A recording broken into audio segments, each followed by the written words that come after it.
Thanks to those joining me live and to those that be joining me on Archive DStyle here. What's going on, everybody?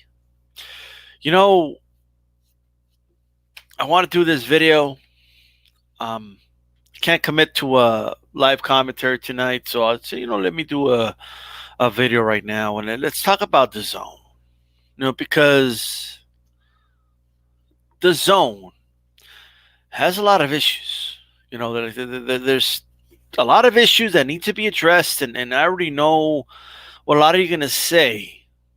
So what I need you to do is listen to everything I have to say before you jump, this knee-jerk reaction and just defend the zone and all that. You know what I mean? Because there's two ways to really look at this, right? Right? You can ask two questions. Question number one is, does the zone work for me? Right? And that's how a lot of you look at it. And then the second question is, does the zone work overall for the sport of boxing? Right? Like those are the two things to look at. And just because it works perfectly fine for you, it doesn't necessarily mean that it's perfectly fine for boxing. That's completely anecdotal, right? If it works for you, right? And the same with the other way. If it doesn't work for you, it doesn't necessarily mean it doesn't work for boxing, right? So I'm acknowledging both fronts, but right. What's up to Zorro? Canelo wins because Kovalev is old. And G-Funk in the house. What's going on, G-Funk? You want to join in, G-Funk? Let me know. I'll send you a link. All right. People will be allowed to join if time permits or if anyone wants to join, but I want to get my thoughts out first. All right. There are a couple issues, and I suggest you guys follow me on Twitter. If you don't have a Twitter account, it's really easy to start one. You only follow who you want to follow. Okay, I've heard people tell me, I don't join Twitter because then I got to read all the president's tweets. Like, dude, you don't have to follow Donald Trump. Okay? Like, I'm just saying. You can block whoever you want to block. It just doesn't matter. You can mute whoever you want to mute, etc., etc. I'll bet you what's going on, bro. All right? There is no ratings for this fight, Alex. You know what I mean? So I'll be real careful. You got to pay for one. The other one's already kind of paid for through subscriptions. The trends I've looked at don't necessarily reflect that, by the way. But that's not what the topic is here, right? I want to stick to the topic, guys. After I say what I got to say, you guys say whatever you want, right? Cool. Check it out. The zone has a lot of issues. The reason I mentioned Twitter, because I tweeted about this last night, okay? You guys can follow DStyle in all his glory on Twitter, bro, at DStyleBoxing. I swear to God, you're going to be like, oh, my God, right? G-Funk is a hit on Twitter. He doesn't even know it. He's not even on Twitter. G-Funk ain't even on Twitter, bro. And he's a hit. I swear to God, right? His videos get hits. Yeah, it's true. Right? Look, our Jason thing got some hits. Look at that. It's on Twitter. You see that? 220-something. I'm not a Ravens fan. I just retweeted that Davis on there. Tank. Okay? So before that, oh, Ravens. Like, chill. Right? This was the DStyle on Halloween. All right? This is me on Halloween. Okay? The G-Funk, the Ruben Guerrero, getting some hits right there, right? The whole nine, he's doing his thing, bro. I mean, G-Funk is a hit, and he don't even know it, okay? He got like 400 views on Twitter with one of his Ruben Guerrero videos, but that's besides the point. What's going on to the boxing historian, the expert genius on here? Dennis Wards is on here. What's going on? KP from KC, I've been following the HBO model without 24/7. Stuff's not big with the way Golden Boy and Top Rank is promoting. That's not what the guys, I mean, that's, I'm not saying that's not a problem, but that's not the main issue with the zone. All right. So allow me to tell you guys what the issue with the zone is. Okay. Here's the problem with the zone. And I'm just going to lay it out for you guys. Okay. We're going to lay this out right now. So I'll kind of do it through the way I did it through my Twitter. All right. All right. So first of all, there's one of the things I noticed, okay? You'll notice this arena is kind of empty, all right? And I've seen this a lot on my feed. Now, granted, does an empty weigh-in arena mean that the fight itself isn't going to be big?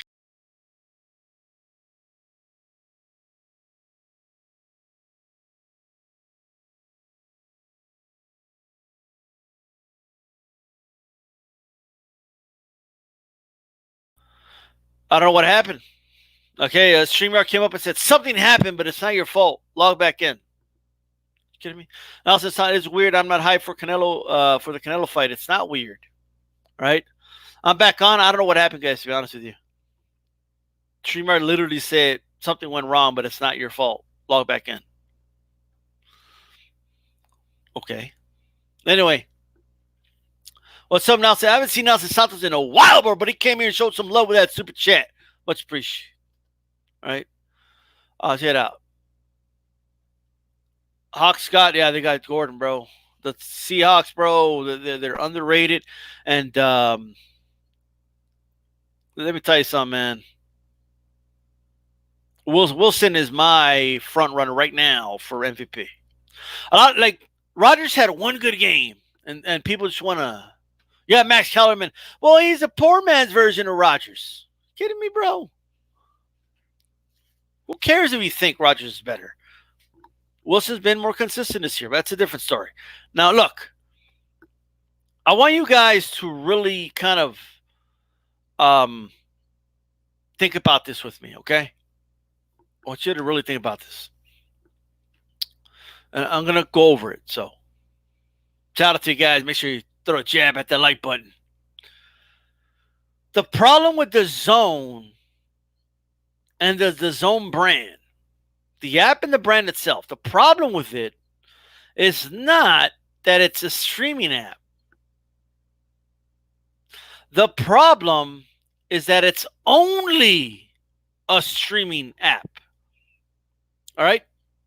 And it's very important to make that distinction, because while UFC is on ESPN Plus, and yes, that is an internet app, the brand of ESPN is not only an app. ESPN is a sports enterprise, love it or hate it. I'm not a fan of the sports coverage, but you can't ignore the fact that they're a sports enterprise. And they have a active cable satellite channel that you could also stream, by the way. So they have a massive sporting enterprise along with their website, right?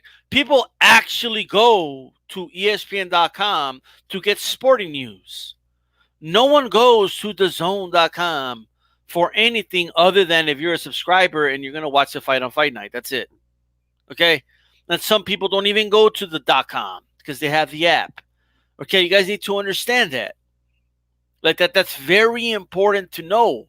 ESPN has personalities that people just know, whether you love them or hate them.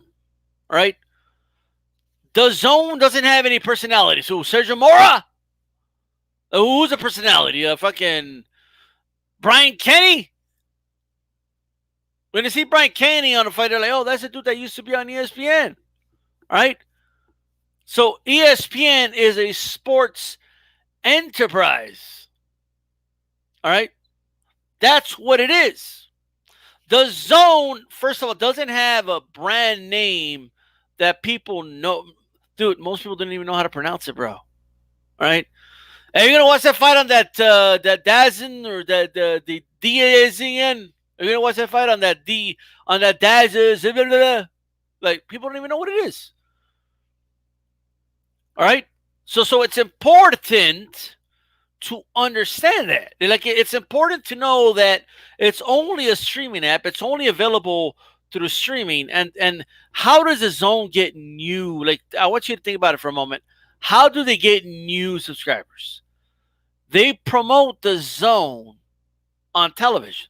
Okay, during a big football game, they'll have the DAZN commercial with Canelo wearing the DAZN trunks. Okay, that's who they target. Yet at the same time, they want to tell people, well, that's in the past. This is the future. Well, you can't be the future if no one's using you okay, to promote. No one's using you as a brand name to, promote your own product. All right, so that's really important. So the problem with the Zone is that it's not that it's a streaming app. Nothing wrong with being a streaming app. Is that it's only a streaming app, right? Now, a couple of things. The problem when you're only a streaming app. Why is the Zone? Why the Zone being a streaming app only, and why that sucks, right? Now, again, this is through my Twitter. If you guys follow me on Twitter, you already know all this. You already know. I already know what these stuff's going to say next because you'd be following me on Twitter. Okay, check it out. 40% of the country lives in rural America. All right, that internet sucks, or it's very limited. Like you watch a movie and then you're done with your internet cap, right? But very important to know that 40%, guys, and I think it's a little higher. I think it's like 40, like 44, 45. But being conservative with it, at least 40% of that is astonishing. That's a lot of small towns when you add it all up. Like virtually every Republican can't watch boxing. Okay, I know a lot of you probably don't like Republicans, but there's nothing wrong with them watching boxing. What are you watching? All right, okay. Of the other 60%, let's talk about the other 60%. About half of them, if that, have both a reliable device and reliable internet speeds for live streaming. All right. Of those, many just find it too much work. So let's talk about that. So 40%, they're not even in the market. Okay, because you're streaming only. You know what I mean? So you're already alienating 40% of potential buyers, of potential watchers, of potential fans. Right? And then of the 60%, not all of those have reliable internet speeds. And the ones that do have reliable internet speeds don't have a PlayStation or an Xbox or something like that. Okay? And they find it to be too much work. They figure out today, let's say, I want to watch this fight. Cool, I have internet. Yeah, I have internet. I have my TV. Well, how do I watch it? Oh, well, you need a PlayStation. Oh, I don't know, buy a PlayStation right now, bro. Okay. Well, buy a Fire Stick. Right now? Is it even available on Fire Stick? I'm not sure, but let's say it is. So I got to buy a Fire Stick and the fight. And I got to go to the store right now. Then they're going to set it up and they're going to connect that. You know what? Fuck it. I ain't going to do it. I guess I'll watch for Schultz on ESPN. I'll catch you later. I'll catch the replay on. So somebody will hack it and put on YouTube. I'll just do that. You know what I mean? Like you're creating barriers and obstacles in front of it. You know what I mean? So what happens a lot is some of you're gamers and you have a PlayStation already, or you already stream shit, so you're used to it. So it's like it's the same thing to you. You know what I mean? I go to the Zone there. What's the big deal? You know what I mean? But that's you. That's you. That's not the general public. Right? People are still trying to understand what the hell's going on. So that's that. So in our reality, less than 50% of the market is out there to purchase your product. All right? That's just the reality. That's what the numbers are.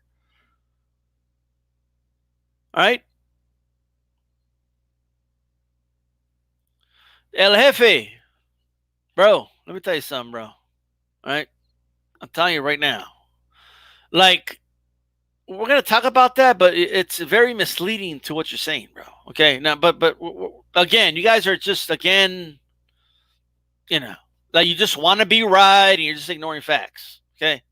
So the Zone, all right, the truth is the Zone is to find a way to sell itself to rural America and small towns with crappy internet and people with crappy internet in general. Right? Not everyone has these amazing speeds that can properly stream a live fight without any issues. Because you know what, when you hear people say, man, it keeps buffering on me, and you say, well, it doesn't buffer on me.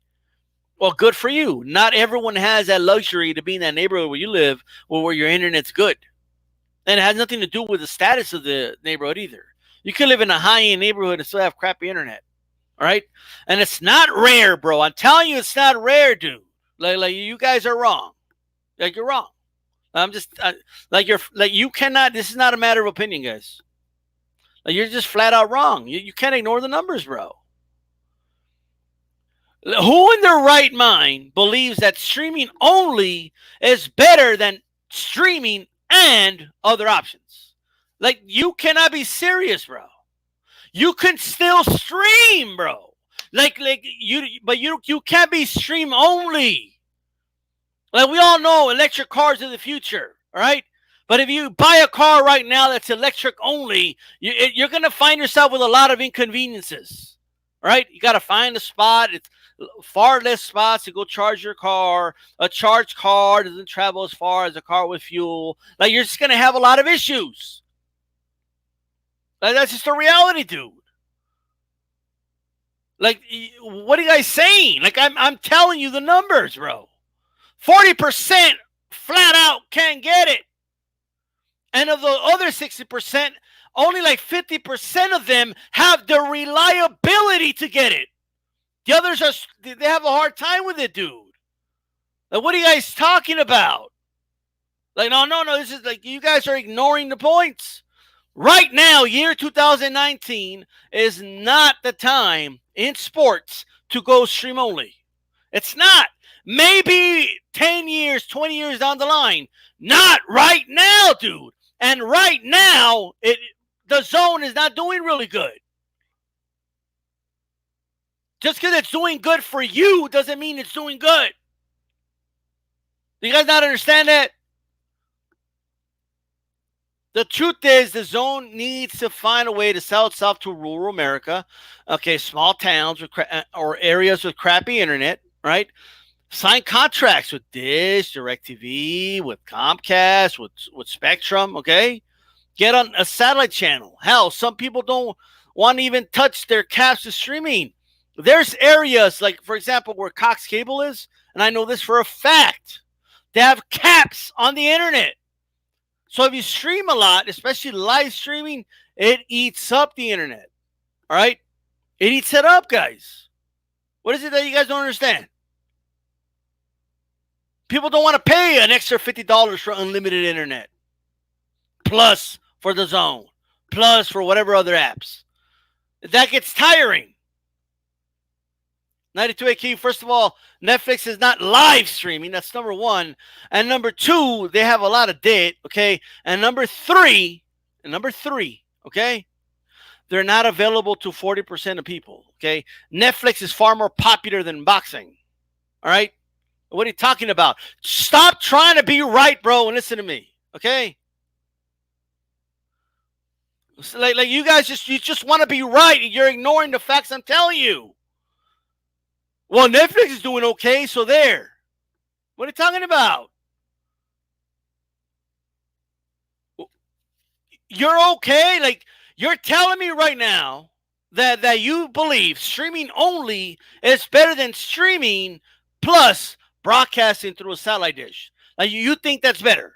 You cannot be serious. All right? Because I know for a fact that there's people that want to see the fight that cannot watch it. Don't you guys understand that? They want to, but they can't because the internet sucks. 92 AKU, again, stop trying to be right, bro. Okay? Like, you're not acknowledging the points I'm making. You're just trying to be right. I'm just telling you right now. That's what it is. Now, when it comes to sports, by the way, live streaming is different than streaming on demand shit. It's a lot different. On demand uses less bandwidth. On demand, okay, it just does. Okay? Like, you guys are like, I stream as well. I have the DAZN. The DAZN works for me, but it doesn't work for about 50% of people out there. Don't you guys understand that? Mr. Dockinals, what's up? Netflix is part of the Comcast box. Yeah, Netflix is all Netflix is. It's another HBO. That's all it is. People acting like it's not an alternative to TV. All right? a bunch of cheapskates, okay, that don't want to pay for a TV, okay, or act like it is, but it's not, okay. It has a bunch of original series and movies, okay, that and shows that are like a year old. That's Netflix. It's just HBO. Just all right. It's just another premium fucking package. That's all it is.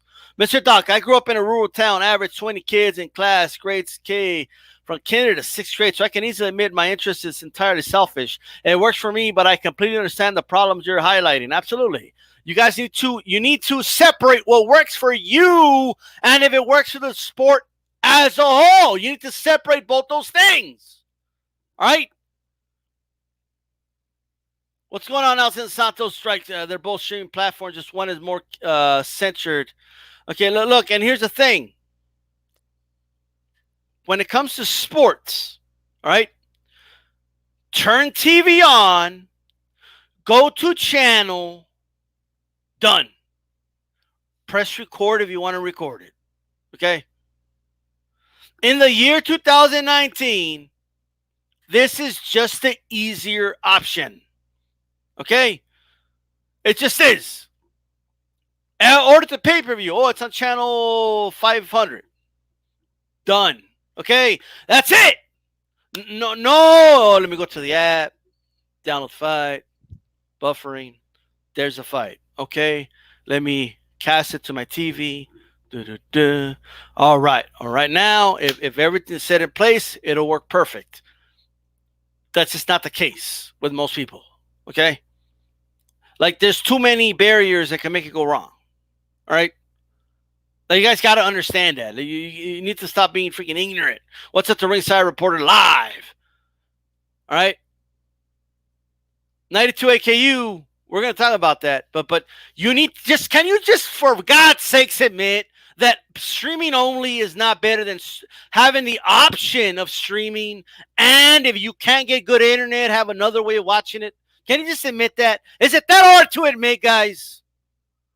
Is it that hard to admit that in the year 2019, options is better than only one option? Like, can you just admit that for the love of God?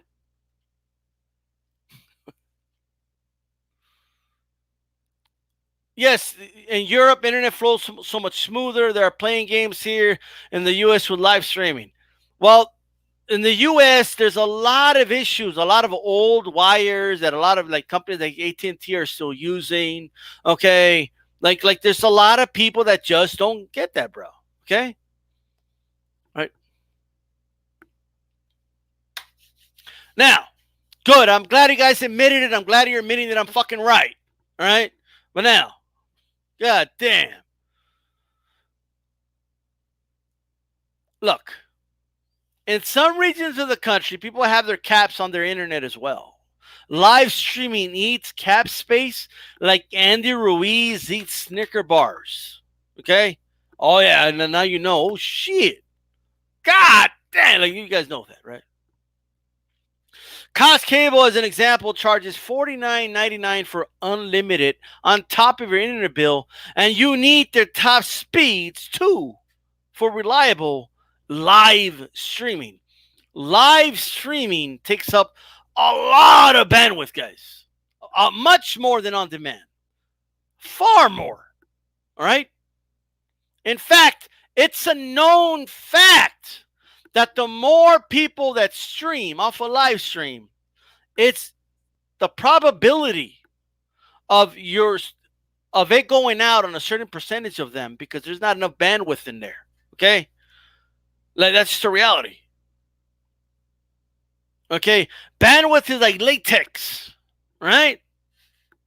So you guys will understand this.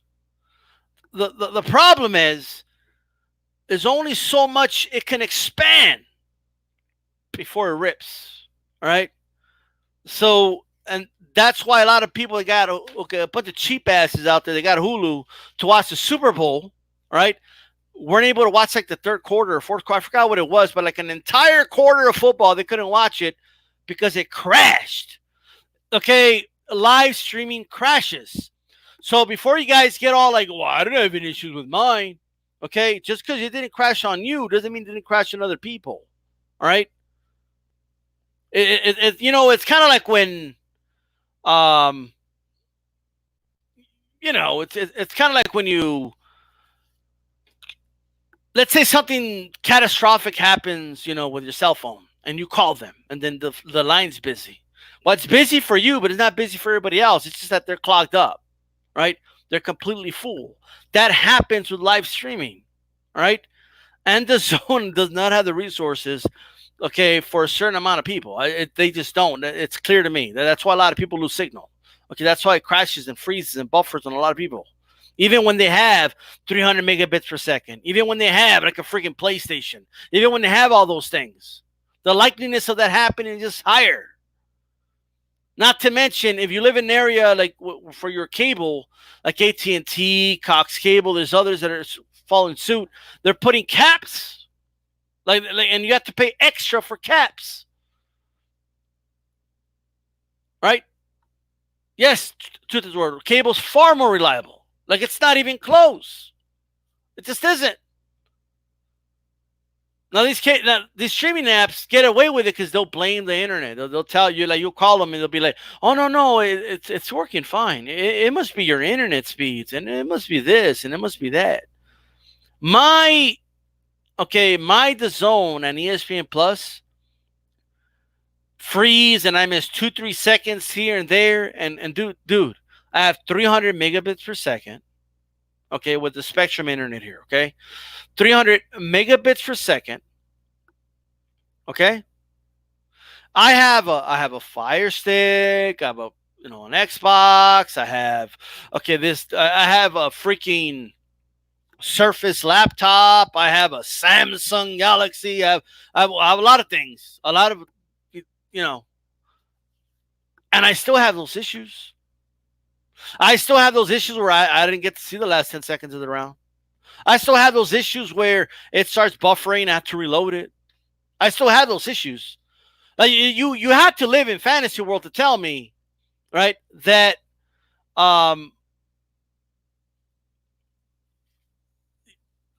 that's easier than just going to channel 300 and just watching the damn fight. You know what I mean? Like there's no comparison at all. Now,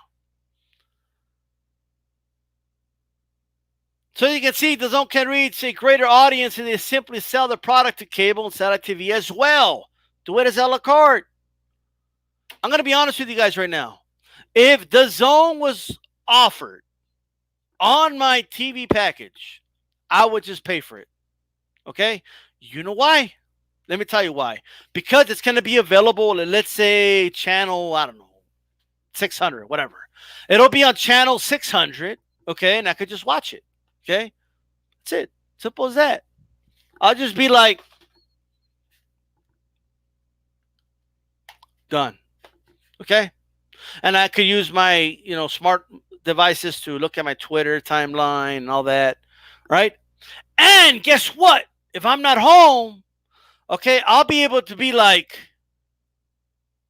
I'm going to go to DAZN, sign in with TV provider, bam, and I could still stream it, okay?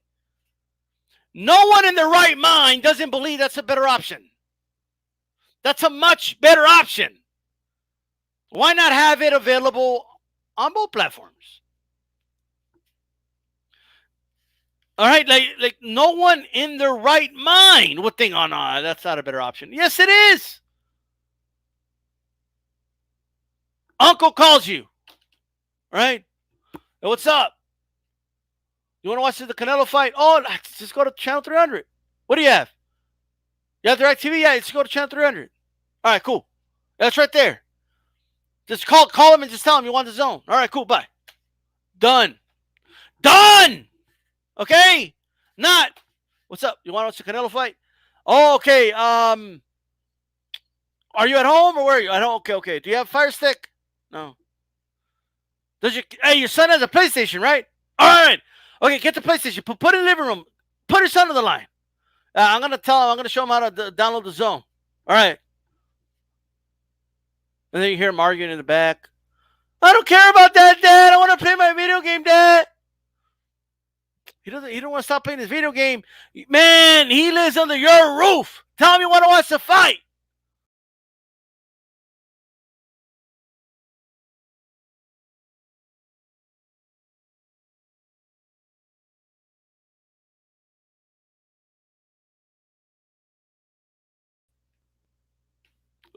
Dude, this is StreamYard. I don't know what's going on because they're telling me it's not my fault.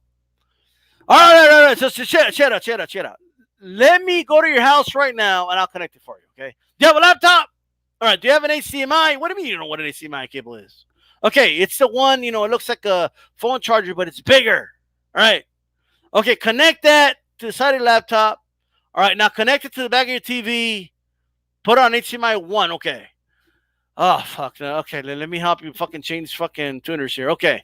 So, dude, that's just too much fucking work, bro. Okay? Like, people are like, fuck this shit. I ain't that excited about this fight. Okay? Like, fuck that. All right? Are you kidding me? For me, it's easy. All right? But shit, it's a lot of work, bro. Like, I'm just telling you. You're telling me that's easier than, oh, just go to channel 300. Yeah, all right. Oh, it's there? Okay, cool, bye. Done. 300. Okay. Done. Okay? I want you guys to tell me right now. Now, what's better? Streaming only, or it's on my TV and I could stream it if I want to? A or B? Which is better? A, streaming only in the chat. B, multiple options. Multiple options. Which one's better? All right.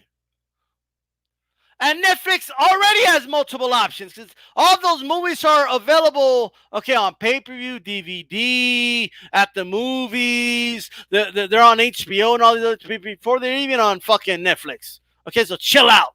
Look at that. We got B, multiple Bs. My Netflix is bundled with my Comcast package. I suspect down the road the apps will bundle as well. The Netflix app is also on my Comcast box. Yeah, and how to go for that streaming service on PlayStation? They're out of business. All right? They went out of fucking business. All right? Now, that's a different story. All right, but let's shit out.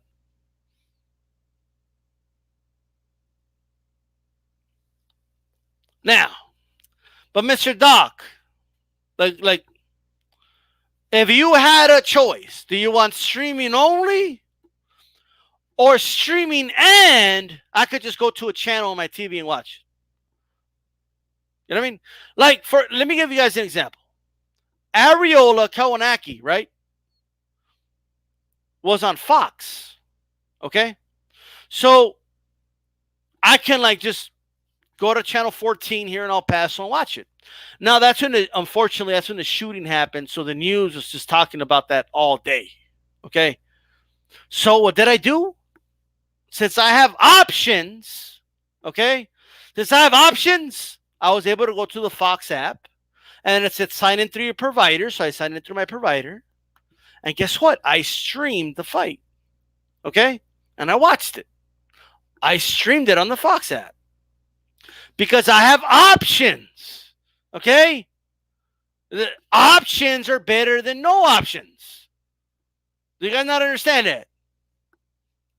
If you have options, if it's on your cable TV and your internet's having issues in the area, you could still watch the fight. If your cable goes out but you still have internet, you could stream the fight. You have options. All right?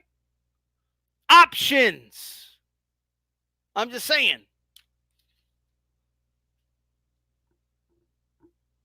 It's like,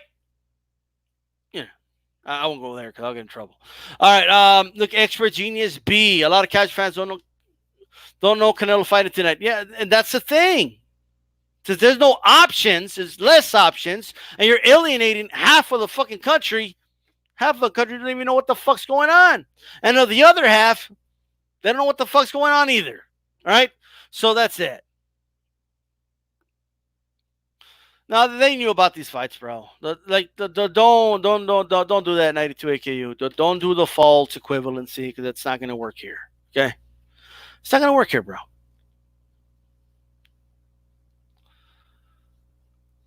Yeah, but Mr. Doc, you're a hardcore boxing fan.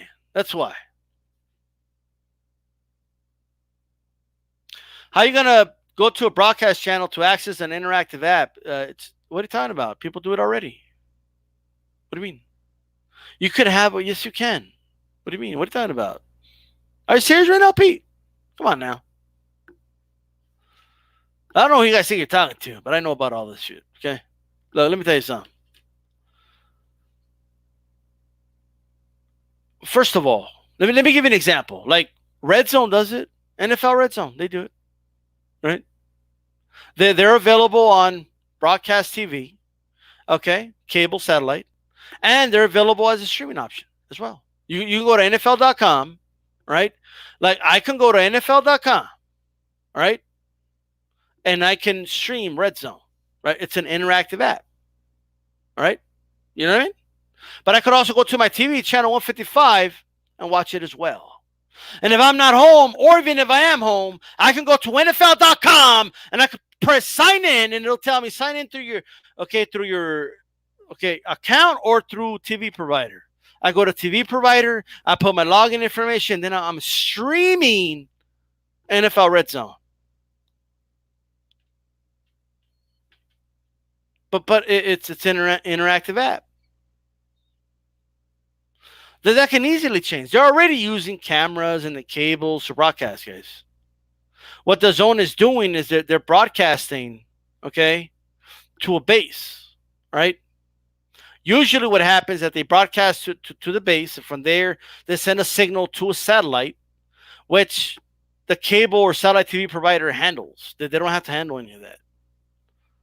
All they need is their permission to do it. That's it. Like if the DAZN signed a deal with DirecTV today, okay, all they got to do is give the DAZN, give DirecTV the green light to broadcast, all right, from their base, and they're good. Okay, that's all they just need the permission. All the satellites and going to different areas, all that shit is handled by the TV broadcaster. All right, so that's just a reality. And not only that, let's say hypothetically, okay, how much is the DAZN per month again? $19.99, right? One, they'll be able to bring down the cost of the DAZN if they had more subscribers. The reason they have to bring up the price is not enough people were subscribing. Okay. But overnight, if they were to do that, dude, overnight, right, they would have millions of more subscribers. Millions. Okay. Overnight. And guess what? Every time someone calls, when Joe Habib calls Comcast, I want to lower my bill. Right? I want my ringside reporter discount right now. Okay? When he calls in, he says he's the ringside reporter, he wants a discount.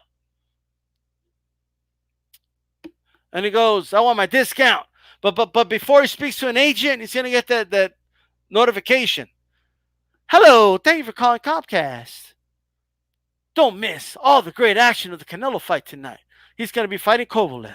Press 1 if you'd like to order the fight today. You could subscribe to the DAZN for an entire month, just $19.99. All right? Like, you would have millions. And guess what? They'll be able to stream too. Okay? All they got to do is when they log in, you log in, sign into the provider, bam, it's a wrap. Okay? I don't know if it's going to be around 2021. I don't know that. But I know it's in trouble. I know it's having a lot of issues. Okay? But anyway, let's see if I can finish my tweets here, bro. So I could send out a link here. I know it's G-Funk still out there. G-Funk. Let's say the DAZN had contracts with Dish, DirecTV, Comcast, Spectrum, Uverse. They need to know that millions of callers of these companies will get that call customer service. Will get that annoying IVR talking about Canelo's next fight for only $29.99. Right? So that's just a reality. And if they could, dude, tell you something. I am telling you right now, they would also be more profitable. A lot of people are locked in on contracts, bro. They're stuck with this provider for 2 years. All right. The Zone is convenient for internet savvy individuals. A lot of old school fans prefer going to a channel, watch, record, etc. Bro, I'm internet savvy, but I prefer just going to channel, boom, boom, boom, and I'm done. Okay. And it's rare that I miss the last 10 seconds of a round. It's rare that I'm calling a fight with Joe Habib and I say, my DAZN froze. Habib, is the round over? Like, it's rare. It's rare. Okay. When I ordered Pacquiao Thurman, I had no issues. None. I had 0 issues. Right? Now, of course, paying less is better for me. I'd rather deal with a little glitch here and there. But they're not big glitches, but they're there. Right? I'd rather deal with that, okay, and pay less than pay more. I get that. Right? But if I can order the Zone as an a la carte channel, I would do it, guys. Okay, in a heartbeat, I would do it. They don't have to broadcast 24/7. They just have to broadcast during the fights, okay? And they have all those other little shows that they have. They could broadcast those too, all right? They don't have to broadcast 24/7, right? They don't, okay? Like, Red Zone is a channel on TV. It only broadcasts Sunday afternoons, guys. All right? So you guys got to chill, all right? They could also show, they have a lot of old school fights they can show. Like, they have enough in the library to do at least 10 hours a day of broadcasting. You know what I mean?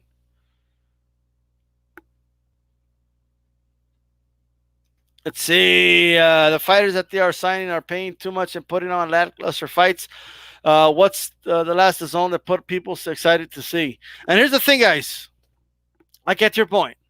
I'm going to kind of breeze through it, but perhaps the focus is more on new school.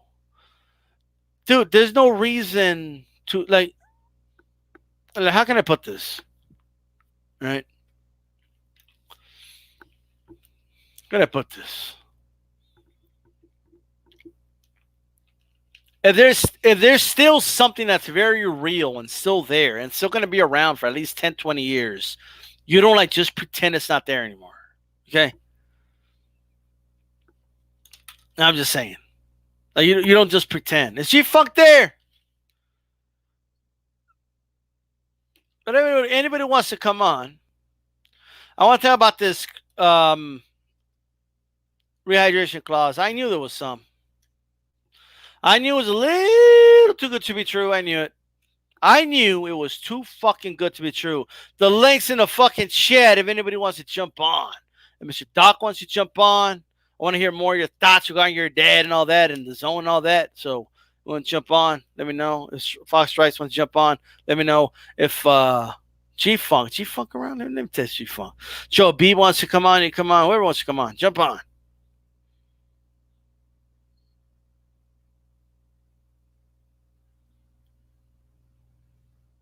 Let me know. Let me send out this tweet here.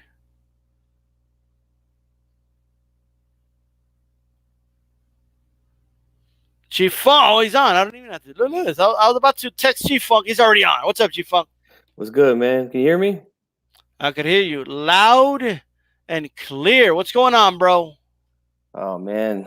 A little bit busy this morning, man. I went in a little bit on this rehydration stuff this morning, man, but I'll let you go ahead and burn up, man. Go ahead. Bro, I have issues with this, bro. Before someone says, before somebody says, oh no, D-Style, you're only saying this, because you hate Canelo, right? For whatever reason, people think like I hate Canelo, but here's the deal, bro. Right? Right? I don't hate Canelo, right? But I will say this: I hate catch weights and I hate rematch. I hate rehydration clauses, right? And the only thing what I'm hearing? I'm hearing, well, it's not going to make a difference anyway. Because the 185 is in the morning. Cole is still going to, like, here's my thing. If it's not going to matter anyway, then why do it? Yeah, why do it? Exactly. So why is he doing it then if it doesn't matter anyway? Well, We I have was Skill Bender in the chat. What's going on? D-Style, what's up, buddy? What's going on, man? What are your thoughts? What do you want to say? No, I'm following along, man. Excuse me. Just started listening to you a couple of minutes ago when you were talking about the streaming interface and all that. But now, as far as this rehydration clause goes, I mean, it's some bullshit. You didn't think it was there this whole time? I mean, you could tell they were acting shady. There was a non-disclosure in there. People were talking about no comment when Duva was asked about it. I mean, why would we say no comment to our rehydration clause? And the reason they have a non-disclosure is because they don't want the criticisms. You know what I mean? right. They don't want to hear it. I don't like it. I always thought they were gonna try and sneak it in, but obviously they couldn't quite do it. I know they asked McGirt, and he said that I think he denied that there was a rehydration clause, but I don't know if that's part of the non-disclose. But what are your overall thoughts on that, man?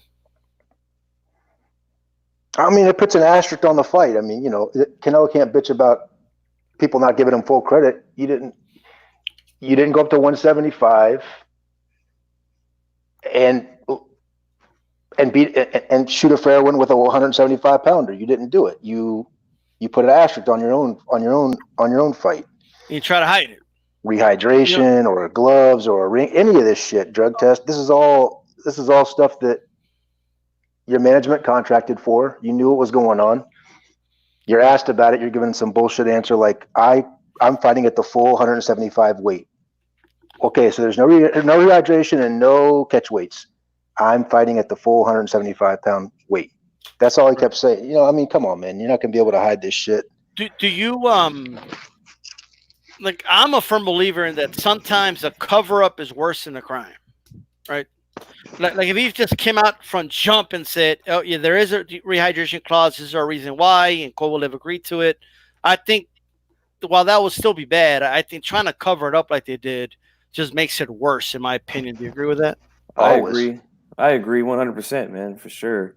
Always.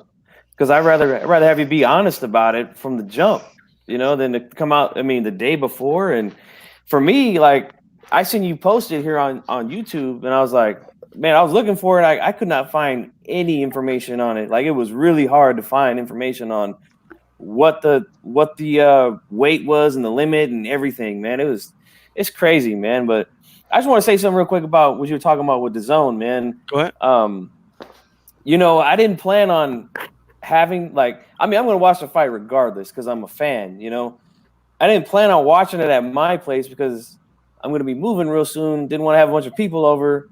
So I was going to watch it at a friend's house, but for some reason the app doesn't work on the smart TV they got. Like I'm having these issues with that. I don't understand that. Like there's too many hurdles. Like, yeah, you jump over the hurdles, but they're there. You know what I mean? Yeah, that's ridiculous. I feel like if you got a smart TV, it's hooked to the internet. Your phone is hooked to the same internet. You should be able to just stream the shit. You shouldn't have to go through all this nonsense, man. But it is what it is. I'm gonna watch the fight anyway. But I just think that's garbage, man. And I have to agree with a lot of people in the chat.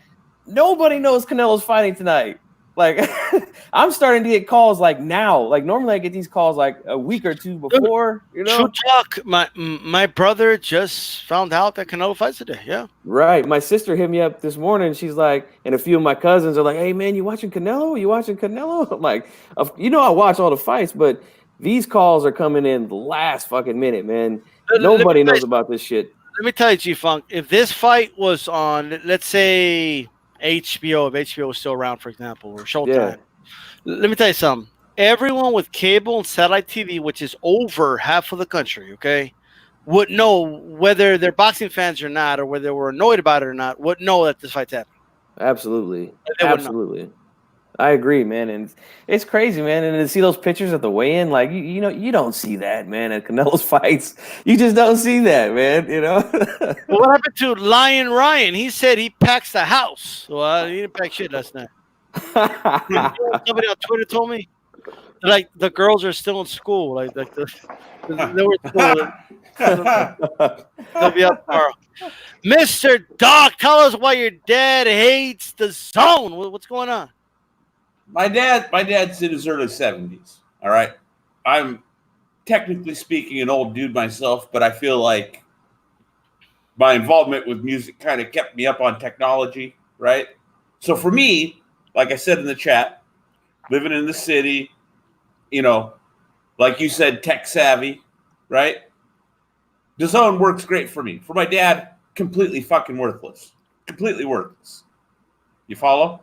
And keep in mind, this is like, you know, there's maybe a sentimental element to it as well. Because like the first Thomas Hearns Sugar Ray Leonard fight's one of my favorite boxing memories. Because it was me, my dad, and my grandfather. One of the few things we all were able to sit down and enjoy together was boxing. Right? So, you know what I mean? So not being able to really, you know, not being my dad, not being, in sync with me, so to speak, on that. I see it as a problem for me, even though DAZN works great for me. If I'm making sense. Okay. I got you. Does that make sense? Yeah, perfect sense. It does, yes. Yeah.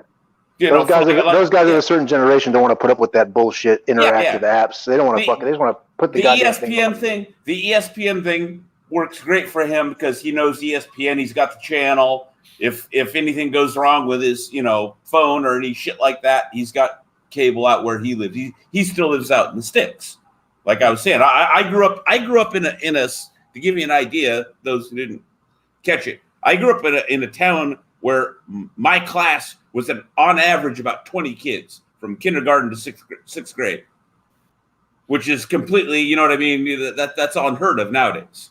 Right. So I completely understand where you're coming from. You know what I mean? Even though right now my current circumstances make it to where, from a selfish perspective, DAZN for me is great. For me, it's great. But yeah, for like I said, my dad still lives out in the sticks. He doesn't want anything to do with it. Hey, Chris Hem says, "What's up to Ruben Guerrero? What's going on?" And real quick, did this rehydration clause sneak up on anybody else, or is it just me? Well, I always said allegedly there's no rehydration clause, you know. But I just had a feeling like they were gonna come on, man. Yeah, exactly. See, Canelo's made people so skeptical. He's made people so skeptical that that the hardcore fans like me and you aren't surprised.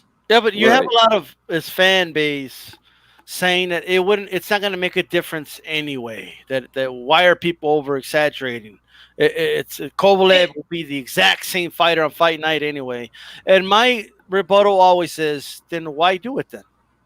And you know, it's the fact that it's always something with Canelo. It's always something. And sure. someone said this earlier, or they alluded to this earlier. When he'll probably be a Hall of Famer. In fact, I'll go out on a limb and say he'll definitely be a Hall of Famer. Right? When he gets into the Hall of Fame and the boxing scribes start picking apart his resume and picking apart his career, he did it to himself. Yeah, absolutely. You know what's funny? I did a video this morning, a live video. I had a few guys that are in the chat right now. AJ 10 was telling me, I didn't think about this, but I guess Canelo had, I don't know why I keep saying Canelo. Kovalev had been dealing with this with the IBF, right, for a while. The same day weigh-in stuff. 10-pound weigh-in, check weight, yes. Yeah. So, you know, but still, like, I still have to agree with DStyle. Like, why even have it there then? You know, like. Well, the argument would be this. The argument to me, as a longtime boxing fan, is this. All right, we all know, I feel like we all know that. You know, it used to be from 30 on, and in the modern day, it's kind of moved more to 35 and on. From 35 to 40, boxers age in dog years. You follow? Yes. Okay, so the difference between 35 and 37 is completely significant. It's completely significant, especially for a non-heavyweight that's having to make a specific, you know what I mean, a specific weight class. Okay. So the fact that he did that at 35, right? The fact that he did that at 35 doesn't mean that at 37 it's not going to be in extreme difficulty. Mm-hmm. Right. Does that make sense? Am I making, you know, Yeah. am I being coherent here? Yeah. He's, you know, they're tipping the scales to their favor. That's what it is. I mean, it's anyone who can't see that, it's out of their mind. Well, the part that I find fishy is how it's suddenly cropped up on the day of the weigh-in. How is it that, you know, nobody? I mean, because YouTube boxing is YouTube boxing. If anybody really knew about this shit prior to this, you know, to the weigh-in or prior to this week, even, it would have been everywhere, right? We've been talking about it a lot over on BDA, man. I mean, well, it would have been talked. Thank you. It would have been talked about widely. It would have been, you know what I mean? Okay, but I'm saying nobody's got the paper contract. I mean, none of us are privy to the contents of the contract. But we're all saying, I mean, listen, none of us are casual here. Let's be real. Saying, no. Let me be clear. I'm not trying to say that Kovalev didn't know, right? There's probably, you know, I suspect that if you're going to ask me what do I most strongly feel is most likely there was like some kind of non-disclosure agreement, right? But nonetheless, as a fan, I can't help but be, you know, again, it's just like, come on, Canelo, constantly, bro. Constantly. It's always some bullshit like this. And if it's not that, then it's always some judge that has a ridiculous wide card.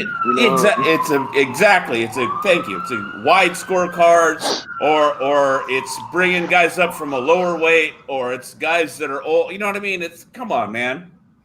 Yeah, it sucks too, because the guy he's a really good fighter, man. Like, very talented, and very talented. And I've defended his resume too. I think he's got one of the better resumes, you know, on paper amongst modern fighters.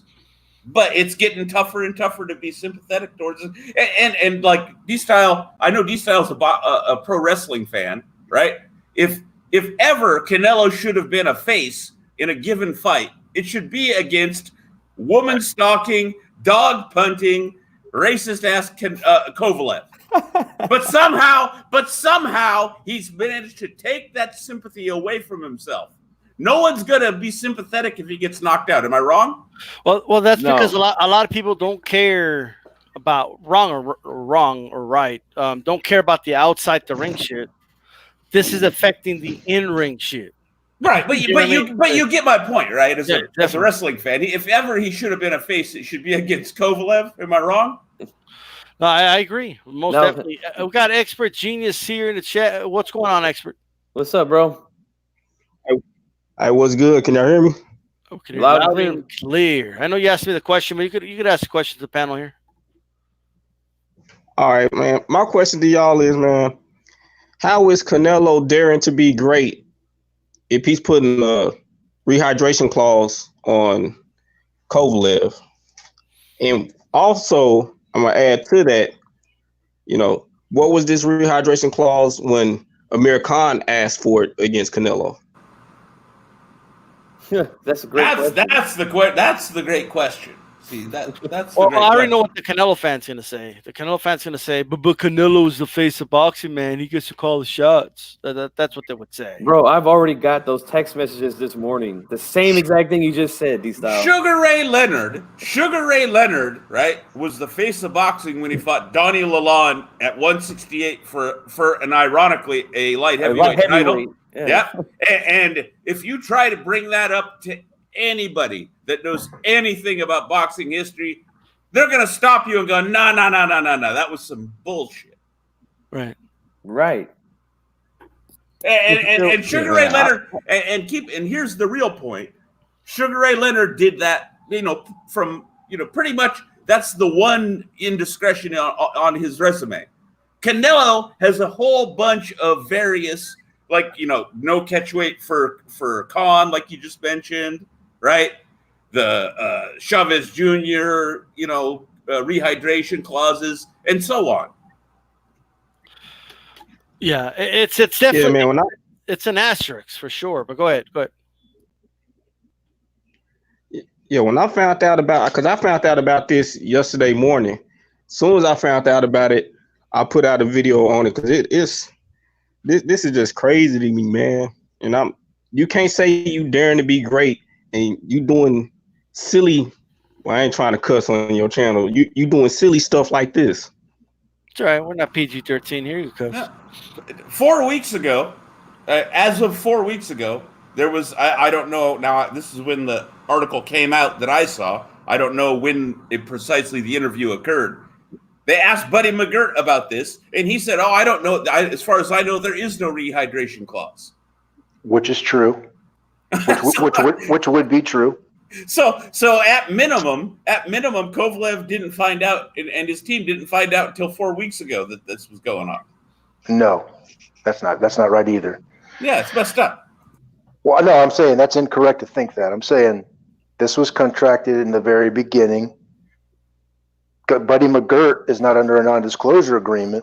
That's problem. That I agree. He's not contract. You can't have a trainer brought into a two managers contract. So, see, to be fair, I agree with you that the most likely thing is that there was a non-disclosure agreement. Had to be one, man. Because otherwise, Buddy McGirt his head would be coming off or spinning around like The Exorcist. At this coming out at the last minute, he'd be calling bullshit. I would like to think. Right. Man. What do you guys think of Kovalev missing weight yesterday? I mean, a lot of people made a big thing about that. I mean, at the end of the day, you do. I think you get like an hour or something after the scales to make the weight, and he made. Yeah, you do. He's what, 37, right? 37 pushing 38. What did I say? From 35 to 40, as a boxer, you age in dog years, bro. I mean, getting old, but I don't think he's old enough yet. Does anybody here know? And I asked this question earlier on my video also. Does anybody know what Kovalev usually averages when he comes in? Like because HBO back in the day, they used to put the weight of the fighters, right before the fight. On fight night, the fight night weights. That's a good question. That's very germane to the subject. You talking about the heaviest he's been for fight night, or just an average? I guess the heaviest he's been on fight night was like I think in his third or fourth fight as a professional, and that was 179. What you'd want to look at his no post. Fucking way. You'd want to look at his weights post IBF title because he was forced to make the 10-pound check weight when he had the IBF title before he lost to Ward. Right. Yeah, I was just curious to know that because they don't show those same day weights no more like they used to. I remember that was a thing. Like they would show every time the fighters weighed in at this weight, and then now they'll always show one guy blows up dramatically and another guy kind of stays within 10 pounds. Or my favorite G-Funk is when you get you'll get one guy's rehydration weight and the other one will have question marks. Right, remember? I remember that too. Yeah. He refused to step on the scale. Yep. If that's not some pro wrestling shit, I don't know what it is. Now they're saying that he came in 183 against Yard, but here's the thing: when was he weighed in for that? Because I don't think that's what he weighed literally when he was stepping foot in the ring to fight Yard. Like when did they weigh him for that? Yeah, that sounds like weigh-in. Those weights there, even the ones going all the way back to when we were kids, HBO, those are all when they arrive at their arena. Basically, they got their street clothes on, they got shit in their pockets, they got sneakers on. They just step on the scale. When one side or the other stopped doing it, I'm not saying it was Floyd, but when one side or the other gave you a bunch of question marks, then how can they ask the other side of this people to do it? So they just stopped putting up the graphic. I want a fucking scale on the outside of the ring, right there before the steps. I want every fighter to step on the goddamn scale, so we don't have any of this. This came up before. This came up with how big was. It'll never happen. But the thing is, what would clean all of this shit up real quick would be going back to same day weigh-ins. Mira, yo. Is that Ricardo Mayorga? Is that Ricardo Mayorga? Yo pesé a los 180 contra ese maricón de la olla. Ricardo, what do you think? What do you think the rehydration clause is? What do you? Mira, a mí me vale esa madre, yo peso lo que a mí me dé la pinche chingada, deme un pinche cigarro. Yo pesé 180 contra Oscar.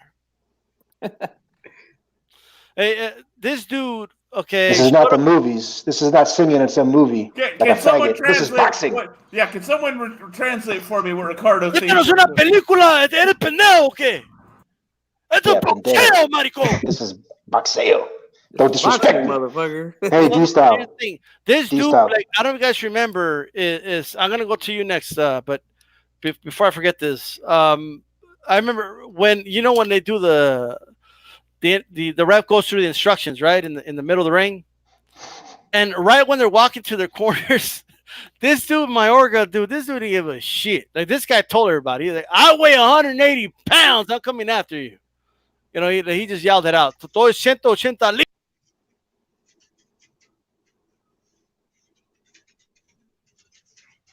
Oh shit! Now D-Style went off. D-Style got kicked off. The zone's all over D-Style today. Yo, StreamYard is messing up African. I appreciate the support. What's the fines that Kovalev comes in over the 10 pounds? I think this already happened, right? They already weighed in.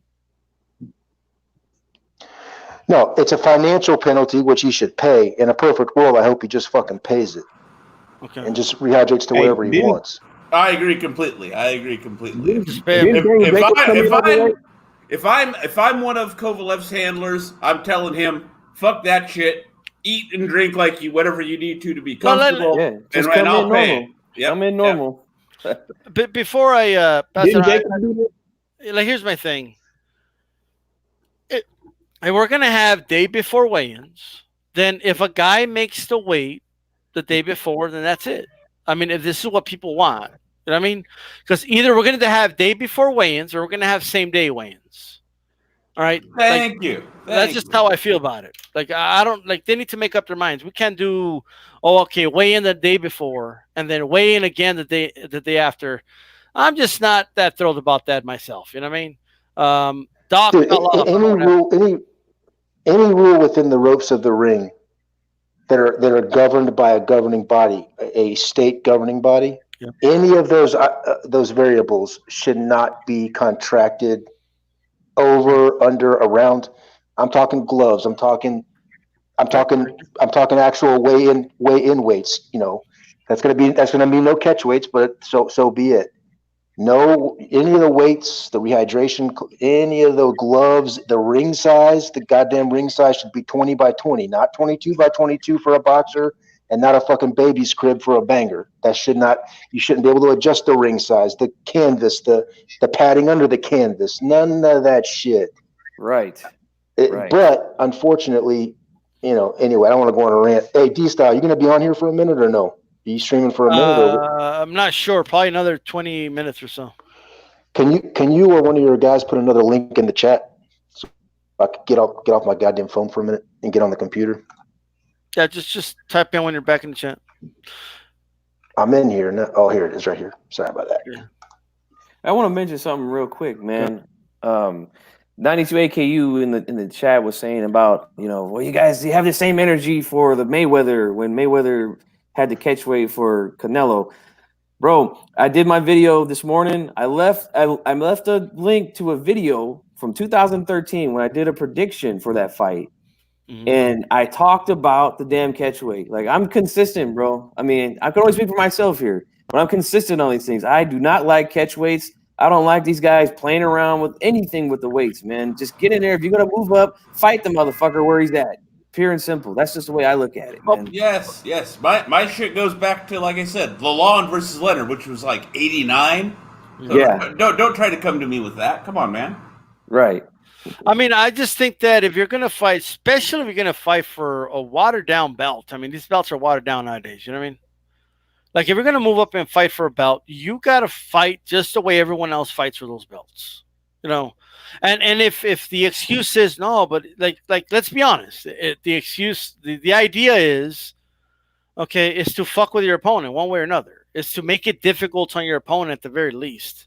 If not, so he doesn't come as big and strong the day of the fight. That's what it's designed to do.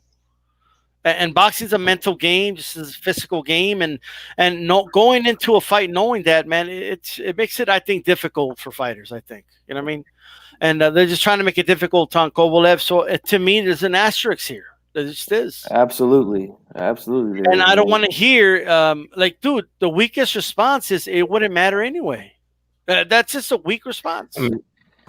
Terrible. It's going to matter to Kovalev because he's 36, and if he's not trying to pay that fine, that's going to be more strenuous on him to stay within that 10 pounds. Yeah. So that's just extra put on him. A Canelo fan on Twitter put, he's like, oh, so you guys are telling me Canelo and is controlling the judges, the ref, and the app? Yes. Rolling my eyes. I'm like, yeah. Yeah. Yes, absolutely he is. Maybe not the app, but everything else. Well, you know they're gonna be kissing up to Canelo that whole fight, bro. Like the narrative of that fight with the commentators will depend on the fight. You know what I mean? Dude, Sergio Mora's already doing it. Yeah, and I seen the preview for the fight on DAZN. Like they have a little video where they're like previewing it after the weigh-in, and he's already on his knees, bro, and it's it's crazy. So let me ask you guys: how many rounds does Canelo have in the bank already? 3, 4? I'll say 2. 13. 2 at least, 2 minimum. That sounds about right. Man, CJ Ross, what was her name?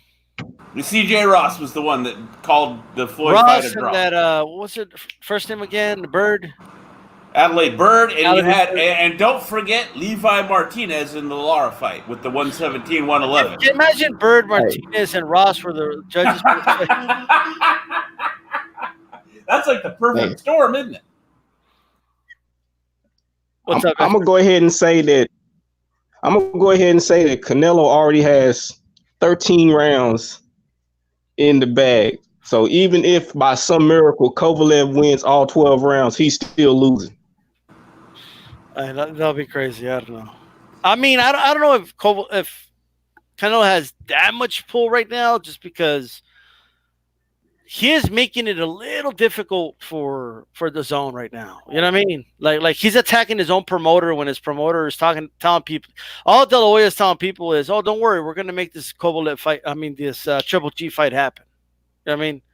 And Canelo is questioning the dude's loyalty and shit like that. Just for, you know what I mean? So I don't know, man. It's hard. Like I said, it's hard for the boxing fan, whether you're a casual or hardcore or somewhere in between. It's really hard to be sympathetic towards Canelo at this point, is it not?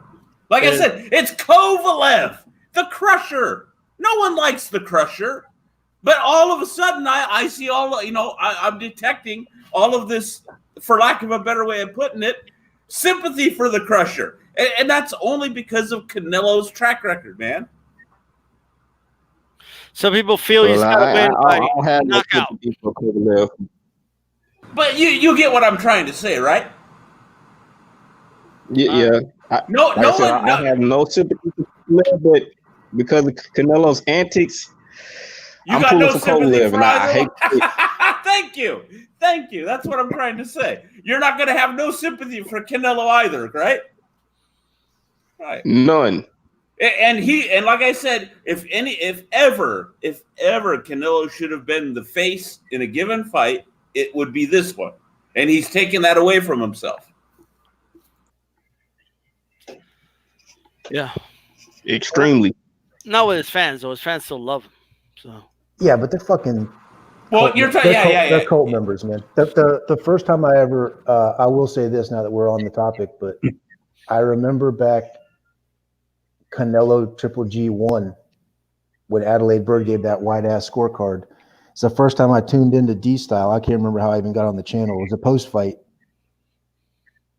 After the fight, I'm looking for just post fight, just to shoot the shit about the post fight, and it was D-Style absolutely unfucking corking, going off like a fucking tirade, a real heartfelt, honest to goodness tirade, which I love going on a tirade when I really mean it. It's fun to go on a fucking tirade. And he just melted down about the fucking scoring, that 118-110 scorecard that Bird turned in. It was from the heart, and that was the first time I ever heard D-Styles. So if anybody's never heard that, check out D-Styles post-fight GGG Canelo 1. He starts off, Man, okay, the fight, this, that. And he goes, I got to say it. This is just my memory of it. I got to say it. The elephant in the room. 118, 110 is ridiculous. Fucking went off on this bitch, on this Adelaide Bird, man. What she was right, man. What, See, it's not even. It's not even the fact that the judge had Canelo winning. It's like you say, the margin was ridiculous. Any boxing fan knows that it was absurd. Just like to me, the Lara fight, 117, 111 was ridiculous. Absurd. Ridiculous. 115, 113 for Canelo, no problem from me. No problem from me for that, right? What about how he got the draw against Mayweather on one card? Ridiculous. Absolutely ridiculous. That fight right there pissed me off. That was the last time I ever went for Canelo because everybody knows I can't stand Floyd. And if anybody was gonna beat Floyd that night, it was gonna be Canelo. And I watched that fight and I was like, damn, man, Canelo. I did all this shit talking at my job, and Canelo's making me look bad. He got a boxing lesson. Then I seen that just give Canelo a draw. Crazy. What the fuck was he watching? Like, how do you give Canelo a draw? CJ Ross, wasn't it? Yeah, CJ Ross. It was a chick. What did you guys think about when he fought Trout? When he fought Austin Trout, and they had that open scoring? Fishy. Everybody thought it was fishy, man. It changed the fight dramatically because Trout had to change up tactics. Yeah, in the middle of the fight, and he was losing again. He's losing every round in a fight that I thought was a draw. Yeah, that was a draw. Yeah. He lost to Lara. Sorry for Canelo, but this is the thing. It was a close fight. This is the thing with for me, anyways, with Canelo. If you take any singular instance that we've talked about here, it's kind of like, okay, whatever, right? But it's the consensual, sequence of events, fight after fight after fight, bullshit card after catchweight, after lack of rehydration versus con, after rehydration clause, you know what I mean? It's come on, it gets exactly. Yeah. Thank you. It gets tiresome. It gets tiresome, bro. It's just like something's going on, bro. Like no one can have that one judge wide every fight. Like that is like very improbable. Yeah. Did y'all say Adelaide Bird is one of the judges tonight? No. I was said CD Roth and Adelaide Bird. He was joking. Yeah. And Levi Martinez. Yeah. The three. Wait, do we know who the judges are? Yeah. I have no idea. It's I think they've put it out there, but I don't know off the top of my head. I just don't know. Who is it? It's Moretti. It's Moretti. It's Letterman's daughter, Julie Letterman. Oh my God. Oh man. And it's I can't remember the third one. I didn't. I wasn't. I'll tell you this. Moretti goes all the way back at minimum, in my memory, goes all the way back to the Hagler-Leonard fight. All right. I'll leave that right there. And as for Julie Letterman, to me, I'll be fair. To me, she's hit and miss. She's had some cards I've agreed with. She's had some that I've disagreed with rather vociferously. Now, for anyone wondering why, like, because I've heard people say, well, if they're gonna give it to Canelo and rob the other guy, why wouldn't they make it close? And I've already done like videos about this, but when these guys are filling out the scorecards, you know what I mean? That's a great video, D-Style. That's a great. What you're about to listen to D-Style, what he's going to explain about this front loading these scorecards. Yeah, like exactly. Like they don't know how the rest of the fight's going to go. So if it's remotely competitive, they're going to give it to Canelo. Like they got to get to 7 rounds as soon as possible. Like the sooner they can get to 7 rounds, and then they're good. And then what happens? Maybe Canelo does start winning some of those later rounds. So you give them those rounds. That's why they're so wide. Because people it's not like the fight's not over and then they fill them up. Like they're filling it up as the fight's happening. Right. I mean, but it's every swing round, right? We always talk about swing rounds. Us hardcore fan, every swing round is going to go to Canelo. No, but exactly, and it's You not start just saying this. If I'm a judge and I'm trying to at the end of the fight have a card for a certain fighter, right? I need to make sure, especially in the early rounds, that I'm giving as many rounds as possible to that fighter, because I don't know towards the later part of the fight, if there's going to be 10-8 rounds against my fighter, I still need to overcome that. So what happens is where it really becomes I got to skip out. I got to go do something real quick. All right, baby, peace. Okay. The thing that where it really becomes apparent is when a fighter does not finish strong. When a fighter starts slow and finishes strong. In those kind of fights, you'll see the early rounds going to that fighter, whether they're 50-50 or not. Any round possible in the very beginning going to that fighter. Then when that fighter comes on strong in the later rounds, those rounds are also going to that fighter. Mm-hmm. And then at the end of the fight, when you look at their scorecard, it's lopsided for a fighter, obviously lopsided for a fighter where in a close fight where it shouldn't be that close. So if a guy starts off slow and you're giving him rounds, then he finishes strong and you're rightfully giving him those rounds, you wind up with a 118, 110 card in a close goddamn fight. And what you're saying right there plays into what I was getting at when I mentioned Doug Moretti being around since Hagler versus Leonard, right? Not for nothing, not to put too fine a point on it, Harold Letterman always calls Doug Moretti his favorite judge in the world. Doug Moretti has been around since at least the mid-'80s, if not longer, for a reason. If you want to be, to be fair, if you want to be conspiracy-minded, he's been around that long for a reason. To keep your job, right? If the promoter doesn't like the way the fight that you scored that fight, you're not going to get hired again. To put it another way. Yeah, right. That's definitely the setup is funky in terms of the promoters, in essence, paying the bills and paying the fees and the expenses. You understand who you're working for as a judge. At minimum, it's squirrely. It's very squirrely. But what D-Style saying is important. In other words, and I just cut him off and spoke for him. Sorry, D-Style, but the video that you made subsequent to that GGG Canelo 1 fight was how to look at a scorecard, right? Just to hear the 118, 110, it makes you fucking melt down, yes.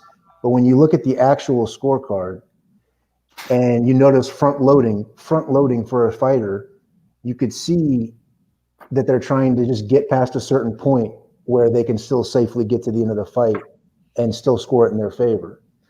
So it really opened my eyes to that. Now what you see also, since then, if you're looking for that, you're looking at, like, for instance, the Fury Wilder, those scorecards there, again, in question, what they disclosed was the summary. It's a one-sheet document where all the scorecards are transposed onto it.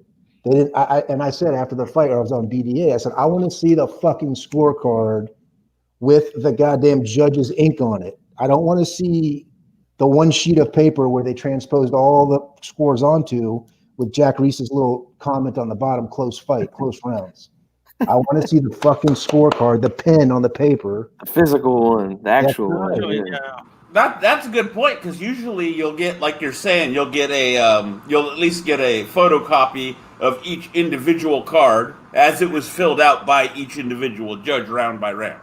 Right, and you notice that in some fights are not disclosing that. But if you think about it like D-Style saying it, they can't go back. They can't go back and change their, they can't watch the whole fight and then make it a close decision for the fight they're trying to favor. Right. If they watch the whole fight and yeah. turn it in, they could do that. They could say, all right. That's why the CJ Ross and the Canelo. Did she have Canelo winning or was it a draw? I don't know. She had a draw against Floyd. And that makes sense because she was probably front loading for Canelo and then realized I can't give this dude anything after this. Like I can't keep doing this. You know what I mean? Like, hey guys, sorry to interrupt you, D-Style, but I got to step away right now. cool. But you guys, hey man, I appreciate the talk, man. I love it. I'm still sticking with my pick. I'm still taking Kovalev tonight. All right. I just don't think that Canelo's got the power. He hasn't shown the power at his weight class. I'm sticking with a pick too, but guess what? Now I have that asterisk over their fucking right. head. And the odds, the official odds have also increased for the knockout for Canelo. Oh yeah. And the guy who I read it from doesn't say why. He just says, "Oh yeah," like. Well, Vegas must have known. Vegas must have known about the rehydration clause before we did. Absolutely. Would we all agree on that, given the odds? Because it's been heavily tilted. The odds are heavily tilted towards Canelo, from what I've seen. Yeah, but I'm gonna step out, guys. Have a good one. Enjoy the fight tonight, man. I'll see you later. See you, buddy. Peace out, man. D-Style, man, you're hardcore, man. You're on this shit. You got your finger on the pulse of boxing, bro. You're going live all the time. I see you, man. You didn't think there was a rehydration clause this whole entire time? No, he already said that he was suspicious. Oh, yeah. I mean, there was nothing official, you know what I mean? But I knew there was something. There had to be. It's scary that they can try to put an NDA on that. In other words, for boxing, it's scary that if they really can contract, that's good. An unknown value like that, and then keep it hush hush. My whole thing was this, right? 2 days after the fight, I was on with Thunderdome. We were on a live stream, and he mentioned that after the fight was announced, he emailed Main Events and sought comment about the rehydration, and he got a no comment. So kind of right then and there, I'm saying, why the hell would you answer that question, no comment? I'm saying, like, you either say, yeah, there is one, and I can't talk about it, or no, absolutely not, there's not.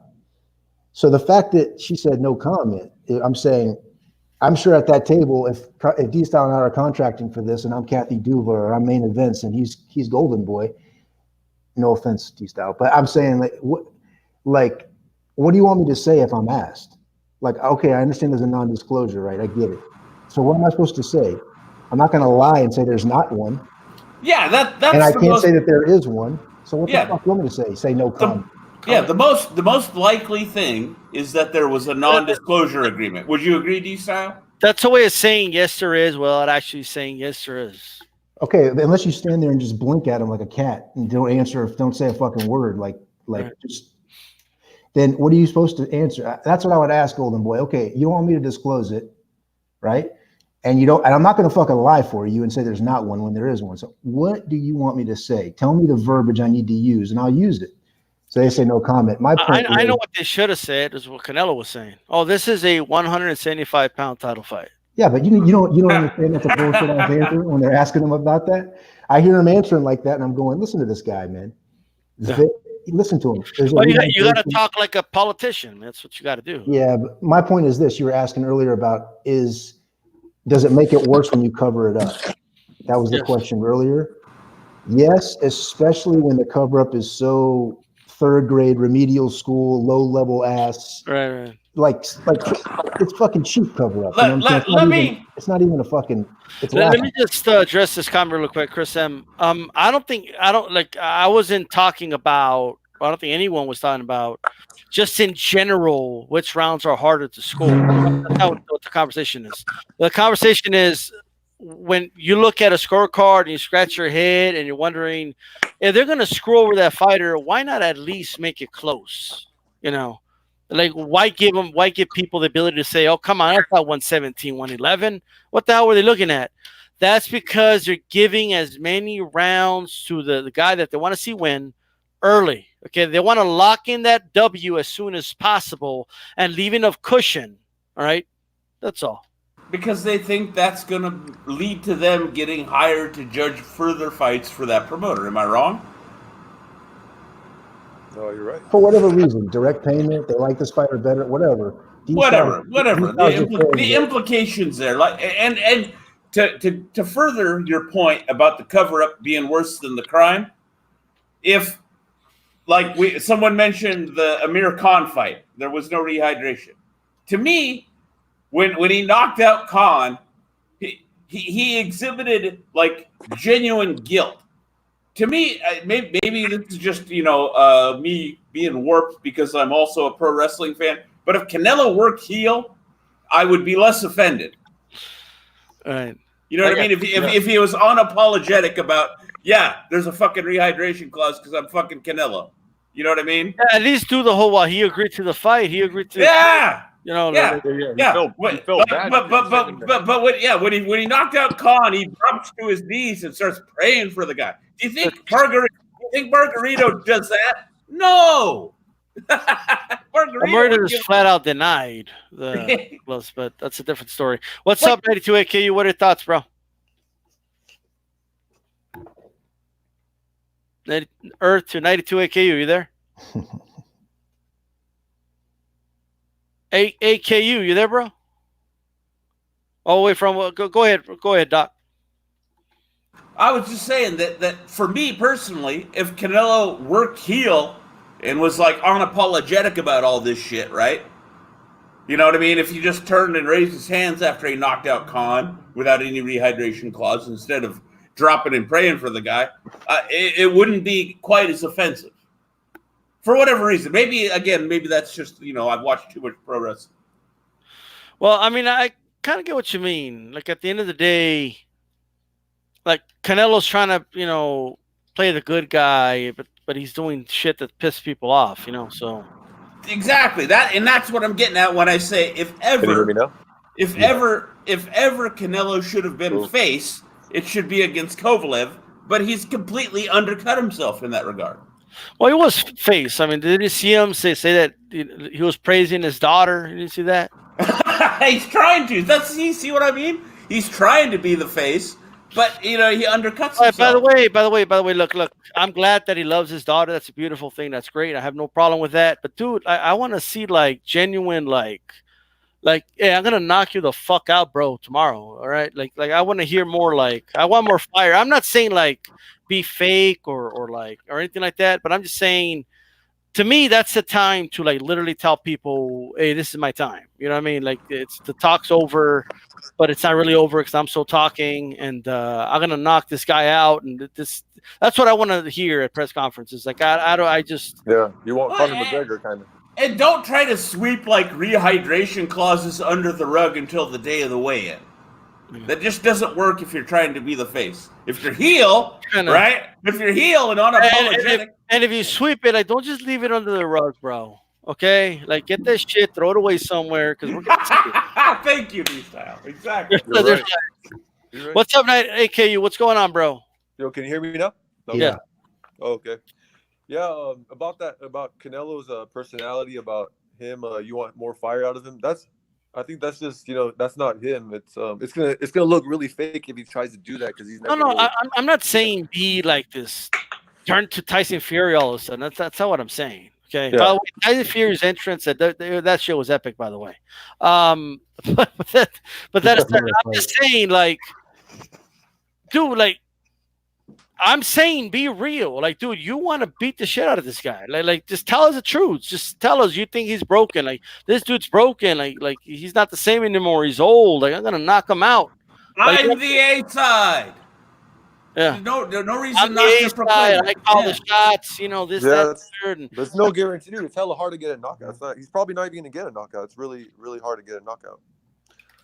Yeah, well. But, but him being the A side is not difficult to call at all. All right, he can proclaim that from the mountaintops, and there's no discussion. But then you'd get the asshole kind of. He would be an asshole if you would be saying, "Oh." And for me, again, maybe this is the pro wrestling. Maybe I've watched too much pro wrestling. I would find that more palatable. Like, I would find that. I agree 100%. I can see that. But AKU, the rehydration clause. Just in general, what are your thoughts? Yeah, it's gonna have an asterisk. What you guys? I agree with you. The cover up is worse than the crime, and he's kind of covered. By the way, where did you guys even get that there is a rehydration clause? I jumped in the show kind of late. It's out there.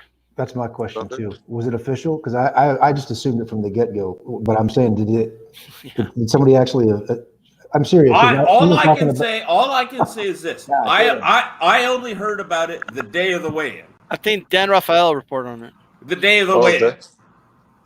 So he might have got word from. He might have got confirmation from one side. And the only two things I know are that, and I know that 4 weeks previous, right, Buddy McGirt said definitively that he, as far as he knew, there was no rehydration.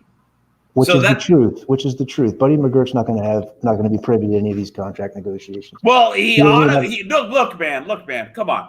Like, Come on, dude. Don't come on. We It's not like the I way it works, mentioned, though, I mentioned Donnie Lalonde and Sugar Ray Leonard, right? Do you This is really a think? secret from the Hang on. trainer? Do you really think Angelo Dundee is going to let something like that slip past him until 4 weeks ahead of the fight? Hell no. Hell no. My just so we're all clear here, right? From the get go, of course, there's going to be one. He rehydrated Jacobs. He rehydrated what's his name? The 168 fight that he fought. What was his name? Oh, right, yeah. Bill Whittington. You look like Fielding. Bill. You look like He Bill rehydrated Whittington. the shit out of fight was them. for the IBF belt. Like that. I mean, What about Jacobs? Jacobs a perfect Yeah. There was no IBF. If you want that belt, Jacobs. no. Because There here's was the thing. No. IBF requirement in the Jacobs fight. Yes, because it was a unification. Because after the I know this because I'm a Golovkin fan. When Jacobs came into the Golovkin fight, he tactically came in overweight because he said to himself, "Okay, I can win two of the three belts," and the IBF pulled their belt off the table.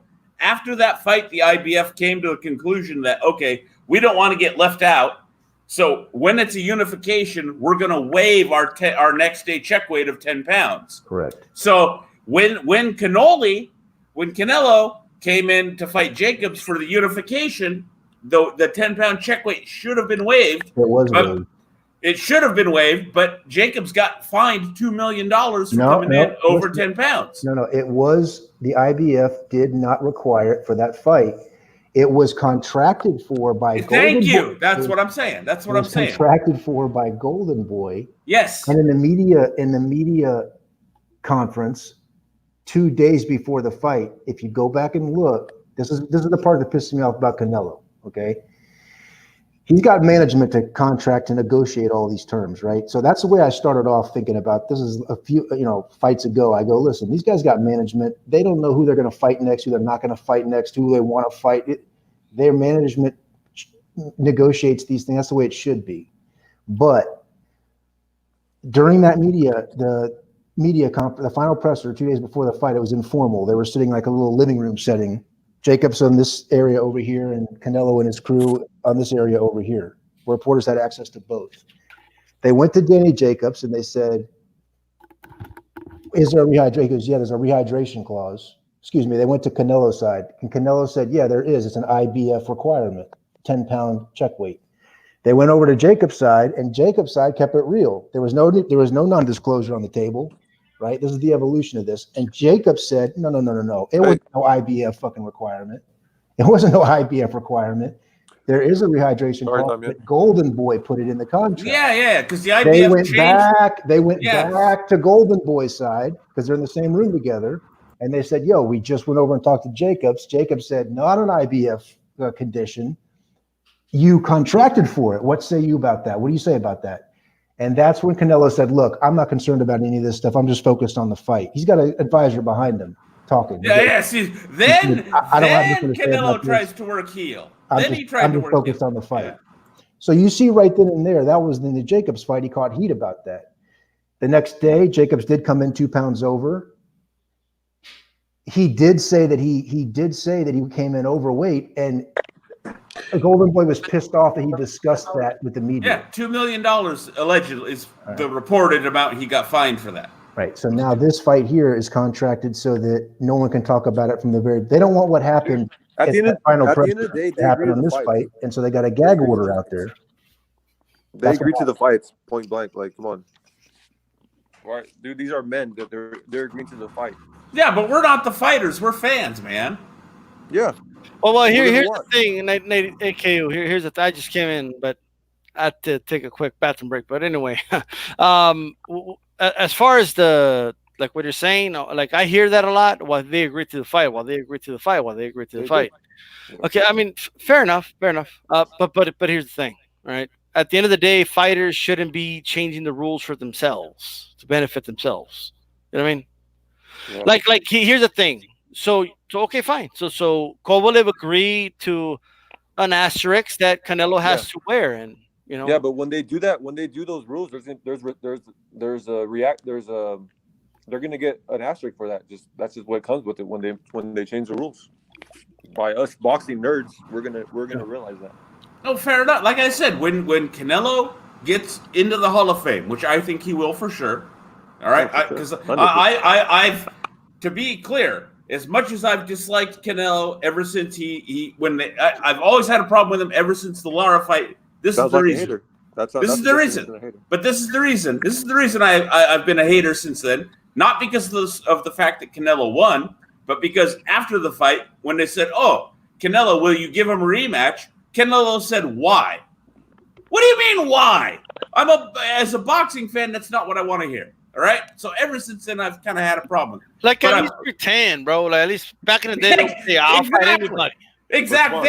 Thank you. But ever since, I've always defended his resume and his ability, as much as I've disliked him. But it's getting harder and harder to do even that because of the consistent, accumulation of behavior. No, I stopped being a Canelo. I stopped being a Canelo fan. All right, go ahead. My bad. Go ahead, real quick. Sorry. Yeah. So when he goes to the Hall of Fame, and the boxing pundits and the historians start picking apart his career, he can only blame himself. He's done this to himself. Yeah, fair enough. But no, I stopped being a Canelo fan when he dropped that belt to duck Canelo. I mean, Correct. to duck Triple G. Oh, when they gave it up to Golovkin, right? Yeah, but ever since then, he's I'm back on the Canelo fan because he's taking big ass dangerous fights, tough fights like Jacobs and Kovalev this year alone. What I did, as a boxing fan, what I disliked more in that whole Golovkin saga, outside of Golovkin's stupid ass chasing after him, like a lovesick child, was the thing that pissed me off is when Canelo said to Golovkin, "If you try to fight Billy Ho for undisputed, you're not fighting me." That's when that was the thing that irritated me the most out of that whole scenario. Well, guys, I do got to run here, but I'll just give each one of you like a last word and stuff, and we'll wrap this one up. Let's start with you, AKU. Yeah, I think Triple G would have won during his prime, during those knockout streak. I think he would have beat Canelo. That's why Canelo smartly avoided him, because he would have lost to Triple G. But I'm excited for this fight. I'm still on the fence of who's gonna win. I can see both winning. I think it's gonna be a good fight. Thanks for having me on the show. DStyle. Shout out to Funk. Shout out to Mr. Doc and Bender. Good stuff. Yeah, man. Go ahead, Bender. Well, yeah, listen, thanks for having me. It's the first time I've been on your stream, D-Style. Appreciate you having me, man. Yeah, listen, I'm a hardcore boxing fan, so I'm going to watch this fucking fight. Of course I am. If I got to pay for it, pay-per-view, DAZN, I'm not a big technology fucking freak, but, listen, I'm not going to miss the fight. Nobody would. None of us would. I don't know what happened today where everybody's coming around to this rehydration thing, but I don't know what you've been watching. How shocked can you be? I kind of had all this priced in the whole time. I still think Kovalev could do it, but I'm gonna watch the fight, man, and let's see how the fight plays out. If you're a hardcore fan and you're not watching the fight tonight, then you're not a hardcore fan. But thanks for having me, D-Style. I hope I can be on some subsequent shows, man. You gonna do a post fight or no?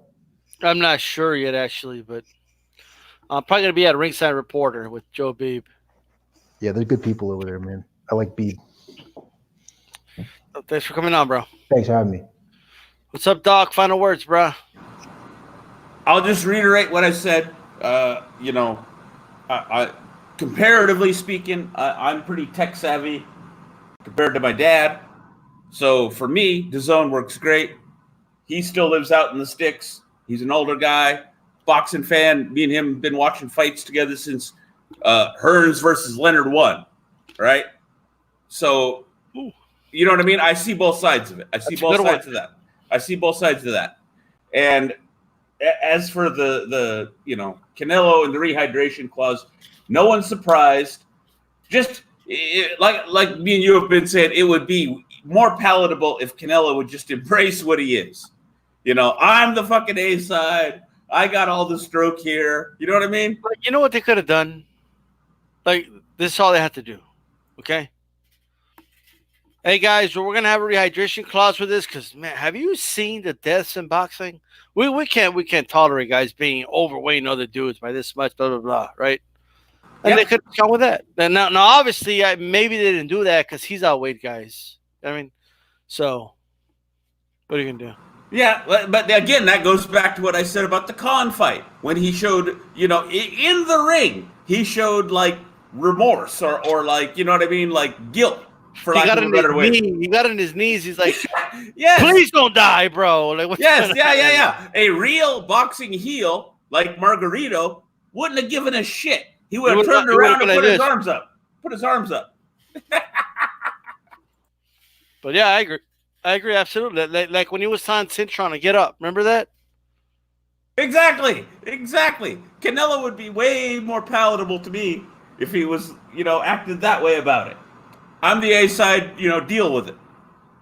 Kamalaz, I hear you, bro, and I don't think he'll be that big of a risk, to be honest with you. As far as your question regarding the ranch, I mean, the ranches are for people that are here. It's for moderators. You know what I mean? So if you want to be a moderator, 3 to 4 times a week, then by all means, we'll give you a ranch, but we'll see about that. Glad to have you on, and that's that. And with that said, I want to thank you for being on, Mr. Doc. I do got to run. Appreciate it, man. All right, but this was fun, bro. Hope to have you on soon. Peace out. Peace.